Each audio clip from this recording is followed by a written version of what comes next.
दिन अवंतिका अपनी सखियों के साथ नदी पर जाती है। अवंतिका और उसकी सखियां नाव में बैठकर नदी में विहार कर रही होती हैं। तब वाह, कितना प्रसन्न लग रहा है नौका में विहार करते हुए। ये पानी भी देखो कितना ठंडा है। हाँ, नौका में बैठकर ऐसे झुककर पानी से खेलने में कितना आनंद आता है। अवंतिका, तुम भी पानी में हाथ डालो ना। नहीं नहीं, मुझे ऐसे नौका से झुकने में भय लगता है। राजकुमारी अवंतिका अपनी सखी मालती और सुनैना के साथ बगीचे में विहार कर रही थी। उसके साथ उसकी एक दासी भी थी। अवंतिका, हम कितनी देर से विहार कर रहे हैं। चल चल कर अब पैरों में दर्द हो रहा है और भूख भी लगी है। थक तो मैं भी गई हूँ और मुझे भी भूख लगी है। दासी, दासी। जी राजकुमारी। दासी, मुझे और मेरी सखियों को भूख लगी है, तुम हमारे लिए खाने का प्रबंध करो। परंतु राजकुमारी, मैं तो राजमहल से भोजन लेकर नहीं आई हूँ। मुझे नहीं पता था कि हमें इतनी देर हो जाएगी, इसलिए। क्या तुम भोजन नहीं लाई हो? तुम्हें पता नहीं कि राजकुमारी के साथ जब जाते हैं तब भोजन साथ रखना चाहिए? हाँ, किसने बनाया है तुम्हें दासी? अभी जाओ, हमारे लिए फलों का प्रबंध करो। दासी राजकुमारी के लिए फल लेने जाती है। दासी बगीचे से कुछ फल तोड़कर लाती है और राजकुमारी और उसके सखियों को खाने के लिए देती है। तभी वहाँ एक तपस्वी आते हैं। राजकुमारी, इस तपस्वी को कुछ फल देकर तृप्त करो। फल खाकर मेरी सुधा शांत होगी और तुम्हें आशीर्वाद मिलेगा। बढ़िया है तपस्वी, ये फल मेरे पिता महाराज विजय सिंह के बगीचे के हैं। किसी आने जाने वाले का कोई अधिकार नहीं है इस पर। नदी, समंदर, पेड़ पौधे, फूल, फल, पर्वत, झरने, इन सब पर कभी किसी का अधिकार नहीं होता राजकुमारी। ये सब तो प्रकृति ने निर्माण किया है। वो सब मैं नहीं जानती। ये बगीचा मेरे पिताश्री ने बनाया है मेरे लिए, इसलिए इस बगीचे और इसके सभी फलों पर मेरे पिताजी और मेरा अधिकार है। मैं आपको ये फल नहीं दूंगी। अपने भाग्य पर बहुत घमंड है तुम्हें राजकुमारी। क्यों ना हो, मेरा भाग्य ही है इतना उज्जवल। मैं एक राजकुमारी हूँ, कोई साधारण कन्या नहीं। इस राज्य के प्रत्येक स्थान पर मेरा अधिकार है, क्योंकि मैं मेरे पिताश्री की एक लौती संतान हूँ। इसलिए मुझे अपने भाग्य पर घमंड करना शोभा भी देता है। किंतु आप जैसे वनवासी ये बात नहीं समझ सकते कि इतने वैभव में रहने के बाद कि उसका घमंड करना सामान्य बात है। अपने भाग्य पर इतना घमंड करना उचित नहीं राजकुमारी। भाग्य और समय निरंतर परिवर्तित होता रहता है। तुम्हारा भाग्य भी कब बदल जाए ये तुम्हें पता भी नहीं चलेगा। मैं आप जैसे पाखंडियों की बातों पर विश्वास नहीं करती। आप जा सकते हैं यहाँ से। मुझ पर विश्वास नहीं करती राजकुमारी, परंतु जब समय का पहिया घूमेगा और भाग्य बदलेगा तब तुम्हें मेरी बात की प्रचिति आ जाएगी। तुमने मेरा अपमान किया, परंतु मैं तुमसे क्रोधित नहीं हूं। तुम्हारे अज्ञान से तुम ये सब बोल रही हो। जब तुम्हें अपने भाग्य का ज्ञान होगा तब तुम्हें अपने आप विश्वास हो जाएगा। अवंतिका तपस्वी को भला बुरा कहती है और खुद राजभवन लौट आती है। राजभवन में महाराज विजय सिंह एक बहुत बड़े महाज्ञानी पंडित से वार्तालाप कर रहे थे। क्या कह रही है मेरी पुत्री की कुंडली पंडित जी? कब होगा मेरी पुत्री का विवाह? महाराज विजय सिंह, मैंने सभी दृष्टि से राजकुमारी अवंतिका की कुंडली का अभ्यास किया है। राजकुमारी की विवाह योग्य उम्र हो गई है और उनके भाग्य में विवाह का योग भी है, परंतु क्या पंडित जी? महाराज, राजकुमारी की कुंडली में मंगल ग्रह कुंडली मार कर बैठा है। राजकुमारी मांगलिक है, इसी कारण से उनके विवाह में बाधा उत्पन्न हो रही है। तो इसका उपाय क्या है पंडित जी? कोई तो उपाय होगा। आप जो भी कहेंगे वो सब मैं करूंगा। महाराज, मैं आपको एक अंगूठी देता हूँ। उस अंगूठी को आप राजकुमारी को अपनी उंगली में पहनने को कहिए और स्मरण रहे, जब तक राजकुमारी का विवाह नहीं हो जाता उन्हें ये अंगूठी अपनी उंगली से उतारनी नहीं है। यदि एक बार वो अंगूठी पहनने के बाद निकाली गई तो मैं कुछ नहीं कर सकता। धन्यवाद पंडित जी। मैं आज ही इस अंगूठी को राजकुमारी अवंतिका को पहनने के लिए दे दूंगा। पंडित जी महाराज विजय सिंह को एक अंगूठी देते हैं। कुछ देर के बाद राजकुमारी अवंतिका राजभवन में आती है। तब पुत्री, हो गया तुम्हारा विहार। मैं कब से तुम्हारी प्रतीक्षा कर रहा था। हाँ पिताश्री, परंतु आप मेरी प्रतीक्षा क्यों कर रहे थे? पुत्री, ये लो, इस अंगूठी को तुम अपनी उंगली में धारण करो और स्मरण रहे, कभी इसे अपनी उंगली से मत निकालना। अवश्य पिताश्री, परंतु ऐसा क्या विशेष है इस अंगूठी में?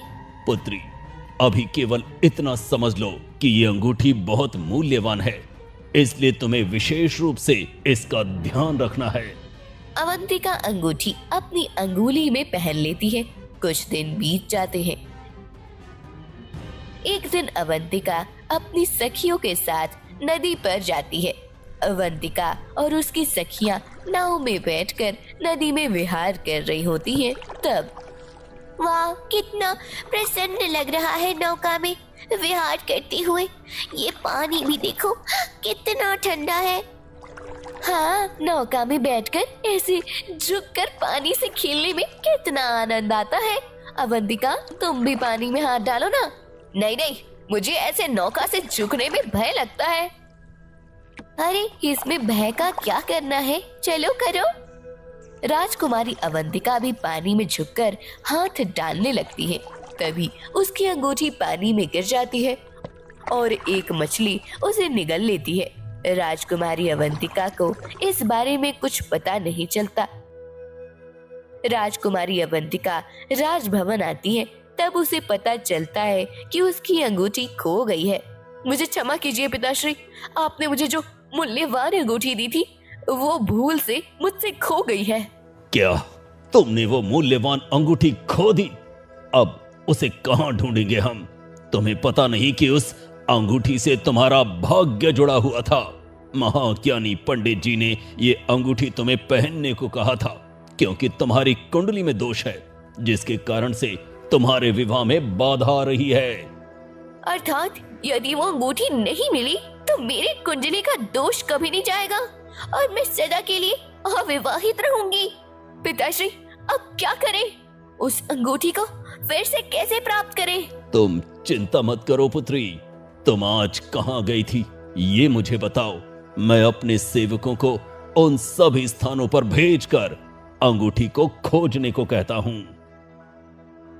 महाराज विजय सिंह अपने सेवकों को आदेश देते हैं कि राजकुमारी की अंगूठी को शीघ्र अति शीघ्र ढूंढकर उन्हें दी जाए, लेकिन वो अंगूठी उन्हें नहीं मिलती है। सेवक महाराज को आकर बताते हैं कि उन्हें अंगूठी नहीं मिली है। महाराज चिंता में पड़ जाते हैं। आखिर कहाँ गई होगी वो अंगूठी? कैसे प्राप्त करूं उसे? वो अंगूठी नहीं मिली तो मेरी पुत्री दुर्भाग्य से सदा अविवाहित रहने का भय है। क्या करूं, कहां ढूंढूं उस अंगूठी को? किसी प्रजनन ने तो वो अंगूठी अपने पास नहीं रख ली। नहीं, मेरी प्रजा बहुत भोली है। ऐसे रत्न जड़ित अंगूठी देखकर वो पहचान जाएंगे कि वो अंगूठी राज परिवार के ही किसी की होगी और शीघ्र ही उसे लौटाने आएंगे। अगले दिन एक मछुआरा नदी पर मछलियां पकड़ने जाता है। वो अपने जाल में मछलियां पकड़कर उन्हें घर ले आता है और मछली को काटने लगता है। तभी एक मछली के पेट से राजकुमारी की अंगूठी निकलती है। फिर अरे ये क्या? इतनी सुंदर और रत्न जड़ित अंगूठी इस मछली के पेट में कैसे आई? कहीं ये वही अंगूठी तो नहीं जिससे महाराज विजय सिंह के सेवक ढूंढ रहे थे? मुझे इसे महाराज को लौटाना होगा। ये कहकर मछुआरा राजभवन में आता है। महाराज की जय हो। महाराज, कल आपके सेवक एक अंगूठी ढूंढ रहे थे। हाँ, क्या तुम्हें उस अंगूठी के विषय में कुछ पता है? हाँ महाराज, वो अंगूठी मेरे पास है। क्या तो उस अंगूठी को तुमने चुराया था? नहीं महाराज, मैंने उस अंगूठी को नहीं चुराया है। मैं एक मछुआरा हूँ। मैं आज नदी पर मछली पकड़ने गया था। जब मैंने घर आकर एक मछली को काटा, तब उस मछली के पेट से ये अंगूठी बाहर आई। क्या तुम सत्य बोल रहे हो? हाँ महाराज, मैं सत्य बोल रहा हूँ। हाँ पिताश्री, कल मैं अपने सखियों के साथ नौका विहार कर रही थी। तब मैंने नदी के पानी में हाथ डाला था। कदाचित उसी समय ये अंगूठी निकलकर पानी में गिर गई होगी और मछली ने उसे निगल लिया होगा। अवंतिका की आवाज सुनकर मछुआरा उसको देखने लगता है। वो अवंतिका का सौंदर्य देखकर मोहित हो जाता है। फिर मछुआरे, लाओ वो अंगूठी हमें दे दो और अपना उपहार ले जाओ। ये कुछ स्वर्ण मुद्राएं। नहीं महाराज, मुझे स्वर्ण मुद्राएं नहीं चाहिए। तुम्हें उपहार नहीं चाहिए? महाराज, मुझे उपहार तो चाहिए, लेकिन वो नहीं जो आप दे रहे हैं। मुझे कुछ और चाहिए जो इस अंगूठी से भी ज्यादा मूल्यवान है। अर्थात क्या कहना चाहते हो तुम? महाराज, मुझे राजकुमारी चाहिए। मैं राजकुमारी से विवाह करना चाहता हूँ। तुम्हारा इतना दुस्साहस कि तुम मेरी बेटी से विवाह करने का स्वप्न देख रहे हो? महाराज, यदि आप राजकुमारी अवंतिका का विवाह मुझसे करवाएंगे तो ही मैं ये अंगूठी आपको वापस दूंगा, अन्यथा नहीं। मर्यादा में रहो मछुआरे, नहीं तो मैं तुम्हें दंड स्वरूप कारागार में डालने का आदेश दूंगा। तुम अब सीधी तरह से वो अंगूठी लौटा दो और अपनी स्वर्ण मुद्राएं लेकर राजभवन से चले जाओ। नहीं महाराज, मैं अंगूठी एक ही शर्त पर दूंगा। मेरा विवाह राजकुमारी से करवा देने के पश्चात ही मैं इस अंगूठी को आपको वापस दूंगा। मछुआरा मान नहीं रहा था। सैनिकों, बंदी बना लो इस दुष्ट मछुआरे को और कारागार में डाल दो। रुकिए पिताश्री, मैं इस मछुआरे से विवाह करने के लिए सज्ज हूँ। ये तुम क्या कह रही हो पुत्री? पिताश्री, कुछ दिनों पहले मुझे एक तपस्वी मिले थे। मैंने अपनी राजकुमारी होने के और अपने भाग्य के घमंड से उनका अपमान किया था। तभी उन्होंने मुझे कहा कि भाग्य और समय निरंतर बदलते रहते हैं। आज मुझे उनकी बात का अर्थ समझ आ रहा है। कदाचित मेरा भाग्य बदल गया है और अब मेरा भाग्य इस मछुआरे के साथ जुड़ गया है। नहीं पुत्री, तुम एक राजकुमारी हो और ये एक सामान्य मछुआरा। तुम इसके साथ अपना पूरा जीवन कैसे व्यतीत कर सकती हो? वो मैं नहीं जानती पिताश्री, परंतु पता नहीं क्यों मुझे ये लग रहा है कि यदि मेरा विवाह होगा तो इसी के साथ होगा। आप हम दोनों के विवाह का आयोजन शुरू कीजिए। अपनी प्रिय पुत्री का विवाह एक सामान्य मछुआरे के साथ होता हुआ देख विजय सिंह को बहुत दुख होता है। राजकुमारी अवंतिका के विवाह की सज्जता हो जाती है। दोनों के विवाह की विधियां आरंभ हो जाती हैं। राजकुमारी अवंतिका मछुआरों को वरमाला पहनाती है। अचानक से मछुआरा एक सुंदर पुरुष में बदल जाता है। उसके शरीर पर राजवस्त्र के साथ बहुत सारे आभूषण भी होते हैं। ये सब क्या हो रहा है? तुम अचानक ऐसे बदल कैसे गए? महाराज, मैं वास्तव में स्वर्ग का एक गंधर्व हूँ, मेघनाथ। मैं पृथ्वी पर विहार करने के लिए आया था। कुछ समय पहले मुझे एक ऋषि मिले थे। मैंने अपने आवेश में आकर ऋषि का अपमान कर दिया था। ऋषि ने मुझे श्राप दिया था कि मैं एक सामान्य मछुआरा बन जाऊंगा। उनके श्राप के कारण मैं मछुआरा बन गया था। अपने सामने एक सुंदर गंधर्व को देखकर अवंतिका लज्जा से मुस्कुराने लगती है। उसे अब फिर से अपने भाग्य के बदलने की शंका आती है। महाराज, ऋषिवर से जब मैंने क्षमा मांगी तब उन्होंने कहा कि जब मेरा विवाह किसी मांगलिक राजकुमारी से होगा उसी क्षण मैं अपने वास्तविक रूप में आ जाऊंगा। मैं राजकुमारी का सौंदर्य देखकर मोहित हो गया था। मुझे तो अपने श्राप का स्मरण भी नहीं था, परंतु ऋषिवर का श्राप अब समाप्त हो गया है। अब मैं फिर एक गंधर्व बन गया हूं। विश्वास नहीं हो रहा कि मेरा जमाता एक मछुआरा ना होकर स्वर्ग का एक गंधर्व है। पिताश्री, मैंने आपसे कहा था ना, तपस्वी का कथन उचित ही था। भाग्य और समय निरंतर बदलता रहता है। कुछ समय पहले मेरा भाग्य एक मछुआरे से जुड़ा हुआ था, परंतु अब मैं गंधर्व की पत्नी बन गई हूँ। हाँ पुत्री, सत्य कह रही हो। मुझे भी अब इस बात पर विश्वास हो गया है। पिताश्री, मुझे भी समझ आया है कि अपने भाग्य पर कभी घमंड नहीं करना चाहिए। हमारे पास जो है वो हमें भाग्य से अवश्य मिलता है, परंतु यदि हमसे दुर्भाग्य जुड़ गया तो वो सब चला भी जा सकता है।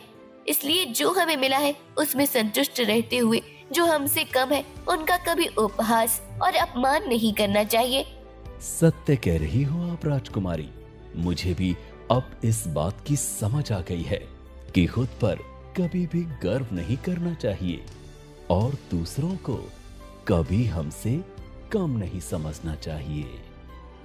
मेघनाद, मैं आपको अपनी पुत्री के वर के रूप में देखकर बहुत आनंदित हूँ। मैं आप दोनों का विवाह करके प्रसन्नता का अनुभव कर रहा हूँ। सभी प्रसन्न हो जाते हैं और राजकुमारी अवंतिका और गंधर्व मेघनाद के विवाह की बाकी विधियां शुरू हो जाती हैं। दोनों का विवाह संपन्न होने के पश्चात गंधर्व मेघनाद अपनी पत्नी राजकुमारी अवंतिका को लेकर स्वर्ग की ओर प्रस्थान करते हैं और राजकुमारी का भाग्य एक बार फिर से बदलता है और वो गंधर्व लोक में जाकर अपना पूरा जीवन व्यतीत करती है। चैनल को सब्सक्राइब करो पहले। हाँ जल्दी करो, मुझे पता है कि आप लोग नहीं करते हो, वीडियो देखते हो लेकिन सब्सक्राइब नहीं करते। ये लाल कलर का बटन है, इसे दबाओ, जल्दी दबाओ, जल्दी दबाओ, फिर मैं शुरू करूँ।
मैं तेरा रिश्ता ऐसे घर में करूंगी कि पूरा गांव देखता रह जाए, जहां पैसे भी हों और नाम भी। मैं नहीं चाहती तू किसी गरीब के घर जाए। और सीता, उसका क्या होगा माँ? कहीं उसे भी कोई अच्छा रिश्ता मिल गया तो? अरे वो, उसके नसीब में तो बस रसोई और चौका ही लिखा है। उससे कोई शादी करेगा भी तो शायद किसी मजदूर या गरीब लड़के से। वो अमीरों के घर की बहू बनने के लायक नहीं है।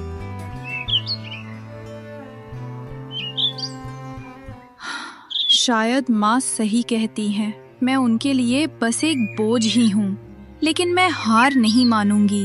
कभी ना कभी भगवान जरूर मेरे लिए भी रास्ता खोलेगा। एक दिन गांव में एक अमीर घर का रिश्ता आया। विक्रम नाम का लड़का, सुशिक्षित, सज्जन और संपन्न। वो लता के घर पहुंचा सीता का रिश्ता मांगने। हमें आपकी बड़ी बेटी सीता बहुत पसंद आई। वो संस्कारी और सरल स्वभाव की है। हम चाहते हैं कि वो हमारे घर की बहू बने।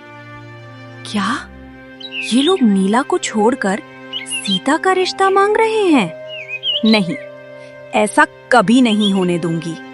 मेरी नीला किसी अमीर घर की बहू बनेगी, ये नौकरानी नहीं। सीता तो बहुत छोटी है अभी, उसे तो हम भेजना ही नहीं चाहते। वैसे मेरी छोटी बेटी नीला भी बहुत समझदार है, आप एक बार उससे मिलिए। और इस तरह लता ने चालाकी से सीता की किस्मत बदल दी। लता ने अगले ही दिन एक गरीब घर के लड़के रवि का रिश्ता तय कर दिया। रवि मेहनती था पर बहुत गरीब। लता ने सोचा, ऐसे घर भेज दूंगी तो सीता कभी ऊपर नहीं उठ पाएगी।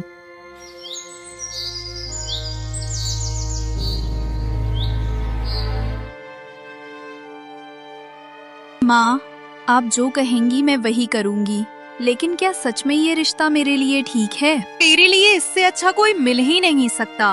वो गरीब है पर तुझ जैसे के लिए वही सही है। ज्यादा सवाल पूछने की आदत छोड़ दे और तैयार हो जा शादी के लिए। सीता के पिता कैलाश ने विरोध करना चाहा, पर लता की बातों में वो चुप हो गए और सीता की शादी रवि से हो गई। वो शादी सीता के लिए शुरुआत थी संघर्ष की जिंदगी की।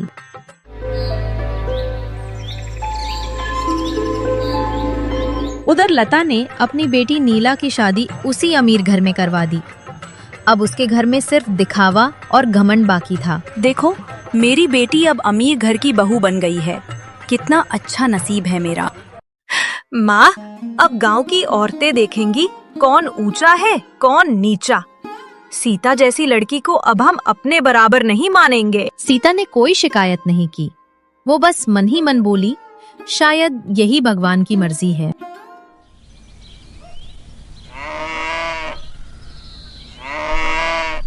गरीबी के बावजूद सीता और रवि ने एक दूसरे का साथ नहीं छोड़ा। रवि ईमानदारी से मजदूरी करता और सीता हस्तशिल्प बनाती। दिन रात मेहनत, संघर्ष, लेकिन दिल में सुकून, क्योंकि उनका प्यार सच्चा था।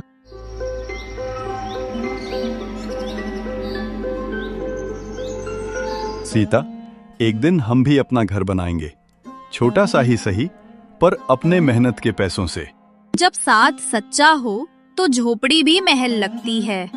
मुझे तो बस आपके साथ रहना है, बाकी सब भगवान पर छोड़ दो। कई साल बीते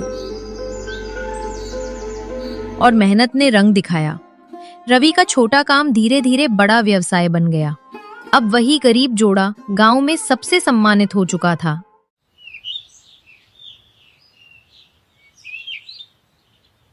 उधर अमीर विक्रम का व्यापार डूब गया, घर बिक गया, दौलत खत्म हो गई।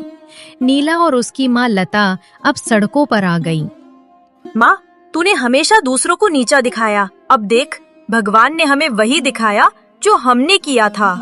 मुझसे गलती हुई बेटी। मैंने लालच में अंधी होकर उस मासूम सीता का दिल दुखाया। शायद ये सब उसी का फल है। वो दोनों टूट चुकी थीं, एक माँ अपने पाप से और एक बेटी अपनी तकदीर से।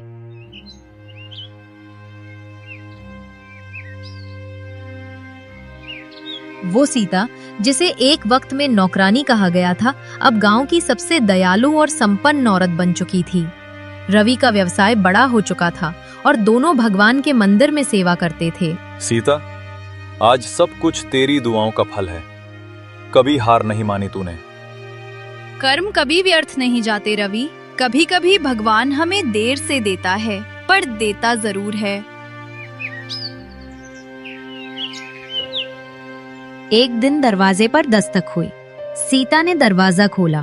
सामने लता और नीला खड़ी थीं। फटे कपड़े, थके चेहरे, आंसू से भीगी आंखें। सीता, अगर तू चाहे तो हमें माफ कर दे। मैंने तुझसे बहुत बुरा किया, तेरी जिंदगी बिगाड़ने की कोशिश की, पर तूने कर्म से अपना मुकाम पा लिया। मैं आज तेरे सामने झुकी हूँ। दीदी, मैंने भी बहुत गलती की। तू हमसे बेहतर निकली। तूने कभी बदला नहीं लिया। माँ नीला, जो हो गया उसे भूल जाओ। मैंने तुम्हें बहुत पहले ही माफ कर दिया था। अगर मैं तुम्हें माफ नहीं करती तो शायद आज ये सुकून नहीं मिलता। आओ घर के अंदर चलो, ये घर अब सबका है।